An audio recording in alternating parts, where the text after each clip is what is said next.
Number को थाना Khalapar police को एक महिला द्वारा बलात्कार के संबंध में सूचना दी गई। पुलिस ने वादिया मुकदमा से बात की और निरीक्षण घटनास्थल किया। इसके बाद जो वादिया द्वारा तहरीर दी गई, उस तहरीर के आधार पर थाना खालापार पे सुसंगत धाराओं में मुकदमा पंजीकृत किया गया। जो बलात्कार की नई धारा है उसके तहत मुकदमा पंजीकृत किया गया। इसके उपरांत पुलिस ने जब वादिया से बात की, जो उसके द्वारा नैरेटिव बताया गया, जो वर्जन बताया गया, उस नैरेटिव को वेरीफाई करने के लिए जब एविडेंस कलेक्ट करना शुरू किए तो पुलिस को इसमें डाउट हुआ कि ये घटनाक्रम जो बताया जा रहा है वैसा ना होके और इसमें कुछ और सच्चाई है। पुलिस ने इसमें गहनता से जानकारी करते हुए जब सारे एविडेंस कलेक्ट किए तो ये कहानी निकल के सामने आई कि एक खालापार निवासी असलम है, जो थाना नई मंडी से गोकसी के मामले में वांछित चल रहा है। इसने शौकीन और उसकी पत्नी के साथ मिलकर ये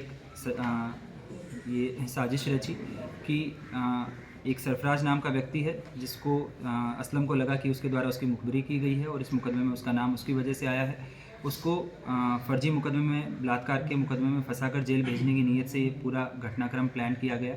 इस बात के एविडेंस जो वादिया मुकदमा है और उसके पति के फ़ोन की जो आपस में कॉल रिकॉर्डिंग्स है, उससे इस बात की पुष्टि हुई।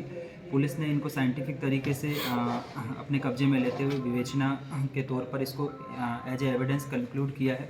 इसके बाद इस मुकदमे में किसी भी व्यक्ति को बलात्कार के फर्जी मुकदमे में फंसाकर जेल भेजने की नीयत से लिखाए गए मुकदमे की धाराओं को तरमीम करते हुए इन तीनों अभियुक्तों को गिरफ्तार किया गया है। जब इनसे पूछताछ की गई तो उन्होंने इस बात को कबूला है कि ये जो शौकीन और इसकी पत्नी है, ये इसी तरीके के पहले भी कई लोगों को इस तरह के मामले में फंसा चुके हैं, जब फर्जी बलात्कार की घटना बताकर और जेल भिजवाने का काम इन लोगों द्वारा किया गया है। ये अभियुक्त गण जो हैं, इन पे भी अलग अलग तरीके के मुकदमे हैं। इसमें शौकीन जो है उस पर चोरी और नकबजनी के कई मुकदमे हैं, जिसके संबंध में ये पहले भी जेल गया है। शौकीन पे अभी तक टोटल कुल 7 मुकदमे प्रकाश में आए, जिसमें एक 302 का मुकदमा भी है। इसके अलावा असलम जो नई मंडी से गोकसी के मामले में वांछित चल रहा है, उस पर भी पहले सन 2018 में थाना सिविल लाइन से गोकसी के मामले में जेल गया था। इसकी पत्नी जो है ये पहली बार किसी मुकदमे में पकड़ी गई है। ये तीनों व्यक्तियों द्वारा एक गिरोह बनाकर और जो भोले भाले लोग होते हैं उनको जेल भिजवाने की नीयत से फर्जी मुकदमे लिखवाए जाने का ये जो पूरा प्रकरण है, इसका थाना खालापार पुलिस द्वारा COCT के नेतृत्व में गहनता से पर्यवेक्षण करते हुए और इसमें एक एक एविडेंस को साइंटिफिकली कलेक्ट करते हुए ये इस पूरे मुकदमे को तरमीम किया है और इस गिरोह को गिरफ्तार कर माननीय न्यायालय के समक्ष प्रस्तुत किया जा रहा है। कोई डील भी हुई थी सर इनके बीच? इसमें असलम द्वारा बताया गया है कि अगर इनका पूरा प्लान सक्सेसफुल हो जाता तो इसके एवज में इनको 3 लाख रुपए दिए जाने थे, जिसके संबंध में कुछ पेशगी के तौर पे इनको रकम दी गई।